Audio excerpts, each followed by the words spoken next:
Quick disclaimer, இந்த வீடியோல எல்லா கண்டென்ட் எஜுகேஷனல் பர்பஸ்க்காக தான். It's not financial advice. Crypto markets highly volatile. So அதனால நீங்கள் ஃபுல்லாக ரிசர்ச் பண்ணிட்டு இன்வெஸ்ட் பண்ணுங்க, ட்ரேட் பண்ணுங்க. Take this as educational videos. Thank you. Hi guys, welcome back. Starting off with பேண்டர் பபிள்ஸ் எல்லாம் பார்த்தீங்கன்னா ரொம்ப பாசிட்டிவாக இருக்குது. பிட்காயினோட ரேலி இன்னும் கண்டினியூ ஆகிட்டு இருக்கிறதுனால எல்லாமே பாசிட்டிவாக இருக்குது. இந்த மாதிரி டன் போல காயின்ஸ் எல்லாமே வந்து டபுள் ஆயிருக்கு. ஓகே, ஸோ இதனால் ட்ரெண்ட் பாசிட்டிவ் ஆயிடுச்சா என்னன்னு கேட்டிங்கன்னா, இன்னும் டீப்பர் அனாலிசிஸில் உங்களுக்கு நான் வந்து எக்ஸ்பிளைன் பண்ணுறேன். ஃபார் நோ இதெல்லாம் பாசிட்டிவாக இருக்குது. பட் மேக்ரோ லெவலில் இன்னும் ட்ரெண்ட் பேரிஷாக தான் இருக்குது. அது பாசிட்டிவாக இருக்குது. நிறைய விஷயங்கள் நடக்க வேண்டியது இருக்குது. அது என்னென்ன டீட்டெயிலாக பார்ப்போம். ஸ்டாக்ஸ் எல்லாமே க்ரீனாக ரொம்ப பாசிட்டிவாக இருக்குது. நாஸ்டாக் வந்து ஆல் டைம் ஹையை வந்து மறுபடியும் உடச்சிருக்கு. So things are looking very very positive. ஆனால் இது எவ்வளோ நாளைக்குன்னு தெரியல. Moving on to some interesting tweets. Trump என்ன சொல்லியிருக்காருன்னா, ஈரான் வந்து தன்னுடைய கண்டிஷன்ஸ்க்கெலாம் அக்ரி பண்ணிருச்சு அப்படின்னா இந்த பெரும் போர் வந்து நிப்பாட்டப்படும். அதே சமயத்தில் இந்த பிளாக்கேடை ரிமூவ் பண்ணிடுவோம். Strait of Hormuz will be open to all, ஈரானையும் உட்பட. அதே சமயத்தில் ஈரான் ஒத்துக்கல அப்படின்னா பாம்பிங் கண்டினியூ ஆகும், இன்னும் மோசமாகும், இன்னும் ஜாஸ்தியாகும்னு சொல்லி போட்டிருக்காரு. Let's wait and watch. பேசிக்காக இப்போ எங்கே வந்து நிற்கிதுன்னா 14 point memorandum of understanding US வந்து ஈரானுக்கு கொடுத்துருக்காங்க. அந்த 14 பாயிண்டர்ஸ் என்னங்கிறத விட அது முக்கியமாக என்ன இன்க்ளூட் ஆயிருக்கு அப்படின்னா, Iran committing to a moratorium on uranium enrichment. மொராட்டோரியம்னா தற்காலிக நிறுத்தம். அதாவது நியூக்ளியர் வெப்பன்ஸ் தயாரிக்கிறதுக்கு யுரேனியம் ரொம்ப முக்கியம். ஸோ அந்த யுரேனியம் என்ரிச்மெண்ட்டை அவங்க வந்து ஒரு தற்காலிக காலம், அதாவது 12 to 15 இயர்ஸ்க்கு வந்து ஈரான் வந்து யுரேனியம் என்ரிச்மெண்ட்டை தற்காலிகமாக நிறுத்தணும். அப்படி நிறுத்துற பட்சத்தில் யூஎஸ் வந்து அதோடைய சாங்ஷன்ஸ், அதாவது பல மில்லியன் டாலர்ஸ் வந்து ஈரானியன் ஃபண்ட்ஸை ஃப்ரீஸ் பண்ணி வச்சிருக்காங்க, அதை ரிலீஸ் பண்ணுவாங்க. Both sides lifting restrictions around transit through strait of Hormuz. ஈரானில் இருக்கிற பிளாக்கேஜும் சரி, யூஎஸ்ல இருக்கிற பிளாக்கேஜும் சரி ரிமூவ் செய்யப்படும். ஆனால் அந்த 14 பாயிண்ட் டீல் வந்து ஈரான் ஒத்துக்கிற பட்சத்தில் தான் இது எல்லாமே பாசிபிள். மோஸ்ட் ப்ராப்ளி ஒத்துக்கிற ஸ்டேஜில் தான் இருக்காங்க. ஏன்னா ஒவ்வொரு நாளும் டிலே ஆக ஈரானியன் எக்கானமி ரொம்ப டீப்பரான இஷ்யூஸில் போயிட்டுருக்கு. நம்ம ஏற்கனவே பார்த்த மாதிரி போன மாதமே வந்து ஒரு $500 million பர் டே ஈரான் வந்து லாஸஸ் ஃபேஸ் பண்ணிட்டு இருக்காங்க, இந்த ஸ்ட்ரெய்ட் ஆஃப் ஹார்மஸ் பிளாக் பண்ணுறதுலேருந்து. ஸோ ஒவ்வொரு நாளும் டிலே ஆக ஆயில் பிரச்சனையை மொத்த வேர்ல்டு சமாளிச்சுக்கும். பட் ஈரான் தன்னோட எக்கனாமிக் லாஸஸ் சமாளிக்க முடியுமான்னு கேட்டிங்கன்னா ஒரு பிக் கொஸ்டின் மார்க். அதனால் யூஎஸ் கொடுத்துருக்க இந்த கண்டிஷன்ஸை வந்து மோஸ்ட் ப்ராப்ளி அக்ரி பண்ணுற ஸ்டேஜ் தான் இருக்காங்க. இப்போ இல்லைனா கூட down the line. Moving on to next tweet. Bitcoin சம்மந்தப்பட்ட ட்வீட். இங்கே பாருங்கள், RSI ரிலேட்டிவ் ஸ்ட்ரென்த் இண்டெக்ஸ் எப்போல்லாம் வந்து தன்னுடைய பீக்கை டச் பண்ணியிருக்கோ அப்போல்லாம் என்ன இருக்குது பாருங்கள், ப்ரைஸஸ் வந்து மேசிவாக ஃபாலோ இருக்குது. ஸோ இப்போ நம்ம எங்கே இருக்கோங்கிறது பார்த்தீங்கன்னா ரிலேட்டிவ் ஸ்ட்ரென்த் இண்டெக்ஸ் தன்னுடைய பீக்கில் இருக்குது. So most probably next move வந்து பட் அது ரொம்ப நாளாக ஸ்ட்ரக்சரலாக ஹோல்ட் பண்ணி கொண்டு போயிட்டுருக்கு ப்ரைஸஸ். இது வந்து it's very very near to break down. But அது பிரேக் டவுன் ஆகிறதுக்கு முன்னாடி ப்ரைஸஸ் எவ்வளோ ரேலி ஆகுங்கிறதையும் பார்ப்போம். பட் ஃபார் நவ் RSI வந்து பீக்கில் இருக்குது. இந்த ட்வீட்டும் மட்டுமே அதே தான் சொல்லுது. ரிலேட்டிவ் ஸ்ட்ரென்த் இண்டெக்ஸ் வந்து எப்பப்பெல்லாம் பீக் ஆயிருக்கோ அப்பப்பெல்லாம் வந்து நமக்கு வந்து நல்ல புல் பேக் கிடச்சிருக்கு. இன்ஃபேக்ட் கிராஷே ஆயிருக்கு. 126K இருக்கும்போது RSI பீக்கில் இருக்கும்போது நமக்கு ஒரு நல்ல புல் பேக் ஆயிருக்கு. 97K இருக்கும்போது RSI பீக்கில் இருந்துருக்கு, அப்போ ஒரு கிராஷ் ஆயிருக்கு. ஸோ இப்போ கிட்டத்தட்ட அதே ஸ்டேஜில் தான் நம்ம இருக்கிறோம். 81K வந்து ப்ரைஸஸ் வந்து ரேலி ஆகி இப்போ நிற்குது. So next move will be massive pull பேக்குங்கிறது எக்ஸ்பெக்ட் பண்ணப்படுது. Let's wait and watch please. So இந்த ட்வீட் நல்லா interesting tweet. Getting close now to the end of natural counter trend move in bear market. நம்ம இந்த rally பார்த்தீங்கன்னா இந்த 60K ரீஜனுக்கு அப்புறம் நமக்கு வந்து ப்ரைஸஸ் வந்து ஸ்லோவாக கிரைண்ட் ஆகி 80K 81K வந்து ப்ரைஸஸ் நிற்கிது. இது யூஸ்வலாக பார்த்தீங்கன்னா கவுண்டர் ட்ரெண்ட் மூவ்ஸ் எல்லாமே பார்த்தீங்கன்னா குயிக்காக இருக்கும். ஸோ இந்த மாதிரி கொஞ்சம் திணறி மேலே போயிட்டு குயிக்காக இறங்க ஆரம்பிச்சிடும். பட் இப்போ கிட்டத்தட்ட இந்த ரேலி ஆரம்பித்து ஒரு 3rd monthல் இருக்கும். ஸோ ப்ரைஸஸ் வந்து டீப்பராக ஸ்ட்ராங்கராக நல்லா ரேஸ் ஆகிட்டு இருக்கு. அதான் சொல்லியிருக்காரு, counter trend moves are typically stronger and shorter duration. This move is more consistent with base building over long period. அதாவது வந்து கிராஜுவலாக கிரைண்ட் ஆகி நல்ல பேஸ் பில்ட் ஆகிட்டு இருக்குன்னு போட்டிருக்காரு. It has been 88 days since low. No counter trend to local high took anywhere this long. ஒரு local high hit பண்ணுறதுக்கு 88 days ஆனதே கிடையாது. இதுதான் ஃபர்ஸ்ட் டைம்னு சொல்லி போட்டிருக்காரு. It means you could be looking at more time based cycle low. So next லோவும் வந்து உடனே குயிக்காக இல்லாமல் அது கிராஜுவலாக தான் இருக்குங்கிற மாதிரி போட்டிருக்காரு. இந்த சைக்கிளுக்கும் மற்ற சைக்கிளுக்கும் உள்ள பெரிய டிஃப்ரென்ஸே இதுதான். இந்த மூவ்ஸ் எல்லாமே பார்த்தா ஸ்ட்ரக்சரலாக ஸ்ட்ராங்காக மூவ் ஆகிற மாதிரி, ஒரு புல் ட்ரெண்டில் ப்ரைஸஸ் எப்படி கிராஜுவலாக கிரைண்ட் ஆகி மேலே போகுமோ அந்த மாதிரி மூவ் ஆகிருக்கு. குயிக்காக மூவ் ஆகி குயிக்காலாம் கிராஷ் ஆகல. கவுண்டர் ட்ரெண்ட் மூவ்ஸே வந்து நல்லா ஸ்ட்ராங்காக மூவ் ஆகிட்டு இருக்கு. இதனால் இன்ட்ரெஸ்டிங்கான ட்வீட். இது பார்த்தீங்கன்னா பிட்காயின் மந்த்லி சார்ட் எடுத்து பார்த்தீங்கன்னா நம்ம வந்து பாட்டம் ரீச் பண்ணிட்டோமா அப்படின்னு கேட்குறாரு. மந்த்லி மார்னிங் ஸ்டார்ட் இது ஒரு புல்லிஷான ஒரு பேட்டர்ன். மந்த்லி கேண்டில் பார்த்தீங்கன்னா பாட்டம் ரீச் பண்ணி அடுத்து தெர் குட் பி மூவ் ஹையருங்கிற மாதிரி ப்ரொஜெக்ட் ஆகுது. பட் அதுவே குவார்ட்டர்லியாக பார்த்தீங்க அப்படின்னா ஒரு பேரிஷான ஒரு பேட்டர்ன். இஸ் இட் த டாப்ங்கிற மாதிரி ஒரு கொஸ்டின் போட்டிருக்காரு. ஸோ இங்கே செல் ட்ரிகர் ஆயிருக்கு. அதே மாதிரி early evening star in progress. Early candles எடுத்து பார்த்தீங்கன்னா again it is a bearish sign. So ஒவ்வொரு டைம் ஃப்ரேமில் நமக்கு ஒவ்வொரு விதமான பேட்டர்ன் காட்டுது. மந்த்லியில் பார்க்கும்போது கொஞ்சம் புல்லிஷாக தெரியுது. இப்போ குவார்ட்டர்லியும் இயர்லியும் பார்க்கும்போது பேரிஷாக தெரியுது. உண்மையிலேயே நம்ம எந்த இடத்துல இருக்கோங்கிறது வந்து only time can tell. So guys, bitcoin சார்ட்ஸுக்கு வந்தோம்னா பிட்காயின் ப்ரைஸ் ரொம்ப ஒரு கிரிட்டிக்கலான ஸ்டேஜில் இருக்குது. It's about time, almost time for a crack down அப்படி தான் தெரியுது. ஏன்னா வந்து இந்த ஜோனில் வந்து ப்ரைஸஸ் வந்து ஆல்மோஸ்ட் 90 days ட்ராவல் ஆகிட்டு இருக்கு. நம்ம பார்த்துருக்கோம் ஆல்ரெடி. இப்போ அந்த சேனலோட பீக்கில் வந்து ப்ரைஸஸ் நிற்கிது.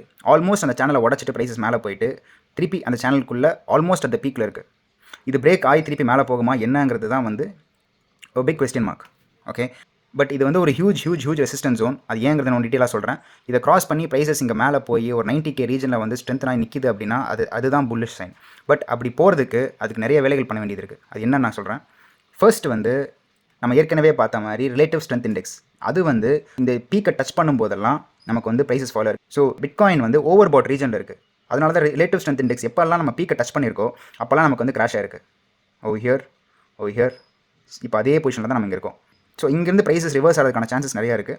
Number 2, low volume. இந்த மாதிரி ப்ரைஸஸ் கிரைண்ட் ஆகி எங்கள் 60லேருந்து மேலே போயிட்டே இருக்குங்கிற பட்சத்தில் வால்யூம் அதுக்கு ஹெல்ப் பண்ணணும். இங்கே இருக்கிற வால்யூம் அதே மாதிரி கொஞ்சம் அப்படியே ஹையராக ஏன்னா ப்ரைஸஸ் மேலே கிரைண்ட் ஆக வால்யூம் மேலே போகுதுன்னா it is well and good. இல்லை அந்த லெவல் சஸ்டெயின் ஆச்சுன்னா கூட it's well and good. But volume என்ன ஆயிருக்கு பாருங்கள், அப்படியே ஸ்லாஷ் ஆகிட்டே வருது. வால்யூம் ஸ்லாஷ் ஆகிட்டு இருக்குது, ப்ரைஸஸ் மேலே போயிட்டு இருக்குன்னா it is a warning sign. நம்ம எல்லா வீடியோஸ்லையும் ஆல்மோஸ்ட் அதை சொல்லியிருக்கேன். அதனால தான் இந்த மூவ்மெண்ட்டுக்கு ரொம்ப காஷியஸாக இருங்கிறது ஒவ்வொரு வாட்டியும் நான் வந்து ரீஇன்ஸ்டேட் பண்ணியிருக்கேன். ஸோ இப்போ அதே இடத்துல தான் இருக்கும், ரொம்ப காஷியஸான ஸ்டேஜில் இருக்கும். Number 3, moving average. 200 exponential moving average வந்து பிட்காயின் ஆல்மோஸ்ட் கிராக் அவுட் பண்ணிவிட்டு பிரேக் அவுட் பண்ணிவிட்டு திருப்பி அதுக்கு கீழே வந்து நிற்குது.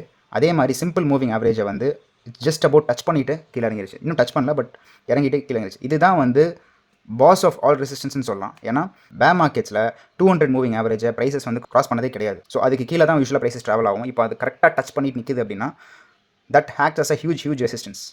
அந்த ரெசிஸ்டன்ஸை கிராஸ் பண்ணி ப்ரைஸஸ் மேலே போய் முடியுமாங்கிறது வந்து it's question mark.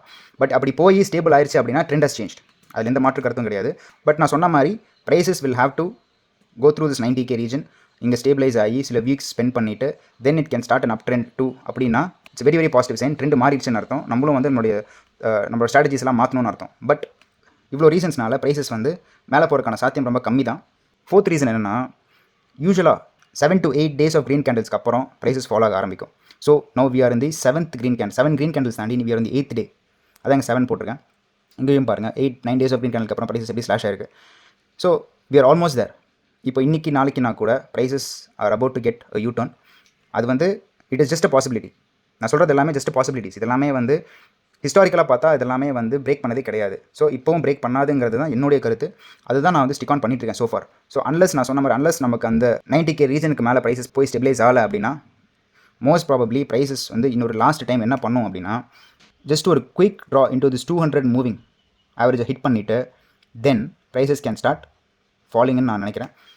Let's wait and watch guys. ஏன்னா ரொம்ப நாளாக சொல்லிட்டு இருக்கோம். இங்கே இருக்கும்போது வந்து நம்ம சொல்லிட்டு இருக்கோம் prices will most probably crack down சொல்லிட்டு. பட் நம்ம அந்த நெக் ஆஃப் த மூமெண்ட்டில் என்டரே ஆகிட்டோம். இந்த இடத்துல தான் வந்து ப்ரைஸஸ் வந்து most probably is facing the heat. இங்கே இருக்கிற ரெசிஸ்டன்ஸை கிராஸ் பண்ணி போகிறதுக்கான ஸ்ட்ரென்த் இல்லாததுனால most probably prices will crash தான் எதிர்பார்க்கப்படுது. But anything can happen. எல்லாத்துக்கும் நம்ம ரெடியாக இருக்கணும், ஓப்பனாக இருக்கணும். ஏன்னா இந்த this market is full of surprises. நம்ம எதிர்பார்க்குறது எதுவுமே அவ்வளோ சீக்கிரம் வந்து நடத்தி காமிச்சிடாது. இது இவ்வளோ ஈஸியாக இருந்தால் எல்லாருமே சம்பாதிச்சிடலாமே. So they'll make it as hard as possible. நீ கெஸ் பண்ணுறதுக்கு நம்ம கெஸ் பண்ணுறது எல்லாத்தையுமே வந்து ஃபஸ்ட்டு ராங்காக ப்ரூவ் பண்ண ட்ரை பண்ணுறது தான் அந்த மார்க்கெட்டோட வேலை. We are ready and open for it. அதுக்கு நம்ம எப்பவுமே ரெடியாக ஓப்பனாக இருக்கணும். ஸோ நம்ம ரொம்ப க்ளீனாக வாட்ச் பண்ணிகிட்டு இருக்கோம். இது வந்து இந்த ஹைக்கு அப்புறம் அடுத்து வந்து நமக்கு அடுத்தடுத்து லோவர் ஹை ஃபார்ம் ஆக ஆரம்பிக்குது அப்படின்னா தென் இப்படியே ப்ரைஸஸ் திரும்பறதுக்கான சான்சஸ் இருக்குது. ரொம்ப க்ளோஸாக தான் வாட்ச் பண்ணிகிட்டு இருக்கோம். அப்படி இல்லை அப்படின்னா நம்ம சொன்ன மாதிரி இந்த 200 EMA ஹிட் பண்ணிட்டு கூட திரும்பலாம். ஸோ இந்த 5th ரீசன் என்ன அப்படின்னு சொல்லி பார்த்தோம் அப்படின்னா ட்ரேடர்ஸ் எல்லாருமே இப்போ ஆல்மோஸ்ட் ப்ராஃபிட்ஸ் எடுக்கிற ஜோன் இங்கேருந்து லாங் பண்ணுவாங்க. எல்லாமே ப்ராஃபிட் எடுக்கிற ஜோனுக்கு ஆல்மோஸ்ட் என்டர் ஆகிட்டாங்க. அந்த கோல்டன் பாக்கெட்னு போட்டுருக்கிறது வந்து நம்மளுடைய ஃபிபனாச்சி லெவல். அதாவது இந்த டாப் மூவ்லேருந்து இந்த பாட்டம் வரைக்கும் ஃபிபனாச்சி ரீட்ரேஸ்மெண்ட் எடுத்து போட்டோம் அப்படின்னா this golden pocket is exactly at 0.618. அதாவது 60 to 65% ரேஞ்சில் தான் எல்லாருமே ஷார்ட் எடுக்க ஆரம்பிப்பாங்க. ஸோ அந்த இடத்துல தான் நாமளும் இருக்கும். அந்த இடத்த டச் பண்ணதுக்கப்புறம் அங்கே தான் வந்து 200 மூவிங் ஆவரேஜும் வந்து ஹிட் ஆகுது. அது எக்ஸாக்டாக அந்த இடத்த ரீச் பண்ணதுக்கப்புறம் ரீச் பண்ண உடனே ப்ரைஸஸ் வில் ஸ்டார்ட் ஃபாலிங் தான் எதிர்பார்க்கப்படுது. So this is my game plan guys. 83K ரீஜனில் நான் ஷார்ட் ஆர்டர் ப்ளேஸ் பண்ணியிருக்கேன். கோல்டன் பாக்கெட் ரீச் பண்ண உடனே ப்ரைஸஸ் வில் ஸ்டார்ட் ஃபாலிங்கிறது என்னுடைய கருத்து. Let's wait and watch. So coming to Ethereum சொல்லலாம், இந்த ஒரு பிட்காயின் ரேலினால எல்லாமே ஒரு டீசென்ட் ரன் கொடுத்துருக்கு. But it's not good enough. Once bitcoin starts falling எல்லாமே ஃபாலோ ஆக ஆரம்பிச்சிடும் தான் நான் எதிர்பார்க்கப்படுது. எத்தீரியம் சொல்லலாம் ஆல்ரெடி ஷார்ட் பொசிஷன்ஸில் தான் நம்ம இருக்கும். அது முன்னாடி ஷேர் பண்ணியிருந்தோம். பிட்காயின் போட பொசிஷன் ஸ்டாப் லாஸ் ஆனதுனால நம்ம அடுத்த ஷார்ட் பொசிஷனுக்கு தயாராகிட்டு இருக்கோம். When bitcoin moves into this 83K region. Okay, gold and silver ஒரு நல்ல பவுன்ஸ் ஆயிருக்கு. அதோட சப்போர்ட் பவுனில் ஒரு சின்ன பவுன்ஸ் கிடச்சிருக்கு. இது வந்து சஸ்டைனபிளான பவுன்ஸாங்கிறத நம்ம பொறுத்து தான் பார்க்கணும். ஸோ இதுவும் ஒரு லோவர் ஹை ஆக்ட் பண்ணுறதுக்கான சான்சஸ் நிறைய இருக்குது. இது ஒரு லோவர் ஹை, இது ஒரு lower high. So this can very much act as a lower high. Let's wait and see. ஆனால் இது ப்ரேஸ் பண்ணி போயிடுச்சு அப்படின்னா then we can expect move till here. சில்வரும் very similar to gold, same pattern தான் follow பண்ணிட்டுருக்கு. ஆயிலில் வந்து ஒரு நல்ல புல் பேக் கிடச்சிருக்கு. நம்ம என்ன எக்ஸ்பெக்ட் பண்ணோம் அப்படின்னா ப்ரைஸஸ் அப்படியே கிரைண்ட் அப் ஆகி மேலே போயிடும். ஏன்னா இப்போதைக்கு வந்து US ஈரான் டாக்ஸில் வந்து ஒன்றும் பெருசாக நடக்கிற மாதிரி தெரியல. So oil prices can very well move அப்புங்கிற மாதிரி சொல்லியிருந்தோம். பட் இப்போ இருக்கிற கண்டிஷன்ஸில் யூஎஸ் எவ்வளோ எதிர்பார்க்குறாங்களோ இல்லையோ பீஸை, ஈரான் அதை விட மோசமாக எதிர்பார்க்குற ஸ்டேஜில் இருக்காங்க. ஸோ பீஸ் டாக்ஸ் வார் எண்டருக்கான சான்சஸ் ரொம்ப பக்கத்தில் இருக்குது. ஸோ ஆயில் ப்ரைஸஸ் வந்து குயிக்காக இல்லைனா கூட கிராஜுவலாக it start falling. But for now oil ப்ரைஸஸில் ஒரு நல்ல புல் பேக் கிடச்சிருக்கு. இது ரேலி இன்னும் ஆகுமா என்னங்கிறது இந்த வாரோடைய அவுட்கம் பொறுத்து இருக்குது. ஹைப் அகெயின் இந்த அசெண்டிங் ட்ரையாங்கிளுக்குள்ள ப்ரைஸஸ் மூவ் ஆகிட்டு இருக்கு. பிட்காயின் வீக்னஸ் காட்ட ஆரம்பிச்சு அடுத்த second prices will start falling. Dow எல்லாமே அதே தான் கைஸ். பிட்காயினுடைய ஸ்ட்ரென்த்தை பொறுத்து அது மூவ்மெண்ட் இருக்குது. ஜி கேஷ் ஒரு ஹியூஜ் மூவ் கொடுத்துருக்கு. ஆல்மோஸ்ட் ப்ரைஸஸ் டபுள் ஆயிருக்கு ஃப்ரம் திஸ் பாட்டம். பிட்காயின் வீக்காக ஆரம்பிச்சது அப்படின்னா ப்ரைஸஸ் ரொம்ப ஈஸியாக ஃபாலோ ஆக ஆரம்பிச்சிடும். ஒரு நல்ல ஷார்ட் ஆப்பர்ச்சுனிட்டி சான்ஸ் இருக்குது. பட் இது எல்லாமே வந்து பிட்காயினுடைய மூவ்மெண்ட் கன்ஃபர்மேஷனுக்கு அப்புறம் தான் இது எல்லாமே வந்து குறிப்பிட்டு எக்ஸாக்டாக சொல்ல முடியும். But for now which is holding our horses.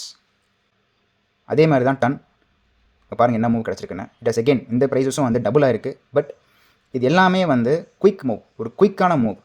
இதில் லார்ஜர் பிக்சரில் பார்த்தீங்கன்னா இது ஆக்சுவலாக இந்த மூவ் வந்து ஃபால்லேருந்து 90% ஃபால்க்கு அப்புறம் கிடச்ச மூவ். இது நம்ம ரொம்ப குறிப்பிட்டு சொல்லியிருந்தோம் ப்ரீவியஸ் வீடியோவில். ஆல் காயின்ஸ் அதையும் நம்பாதீங்க. அது வந்து ட்ரம்போட அஃபிஷியல் காயினாக இருக்கலாம், இல்லை வந்து ChatGPT கோஃபவுண்டர் சாம் ஆல்ட்மனோட வேர்ல்ட் காயினாக இருக்கலாம். எதுவுமே நம்பாதீங்க. ஏன்னா எல்லாமே ஸ்கேம் மாதிரி தான் ஒர்க் ஆகிட்டு இருக்குன்னு நான் சொல்லியிருந்தேன். இப்போ அதே மாதிரி தான் இதுவும் வந்து குயிக் பம்ப்ஸ் டக்குன்னு மேலே போயிருக்கு. இது டெலிகிராமோட official coin. So bitcoin weakness காட்ட ஆரம்பிச்சு அடுத்த செகண்ட் வந்து இதுவும் வந்து ஃபாலோ ஆரம்பிச்சிருங்கிறது என்னோட கருத்து. அதுக்காக அதிலே ஷார்ட் பொசிஷன்ஸ் உடனே ஷார்ட் எடுக்க ஆரம்பிச்சலாமான்னு கேட்டிங்கன்னா கிடையாது. அதுவும் பண்ணாதீங்க. நம்ம அந்த கன்ஃபர்மேஷனுக்காக வெயிட் பண்ணணும். பிட்காயினுடைய மூவ்மெண்ட் ஸ்டார்ட் ஆனதுக்கப்புறம் தான் இதோடைய மூவ்மெண்ட் என்னவா இருக்குது, ஒரு புல் பேக் கிடைக்குதா என்னன்னு சொல்லி பார்த்து நம்ம அந்த கால் எடுக்க முடியும். But for now we just waiting for that one final move of bitcoin. So that's it guys. இன்னைக்கான அனாலிசிஸ் இவ்வளோ தான். மீண்டும் ஒரு இன்ட்ரெஸ்டிங் அனாலிசிஸோட உங்களை சந்திக்கிறேன். Until then stay sharp, stay patient, see you guys.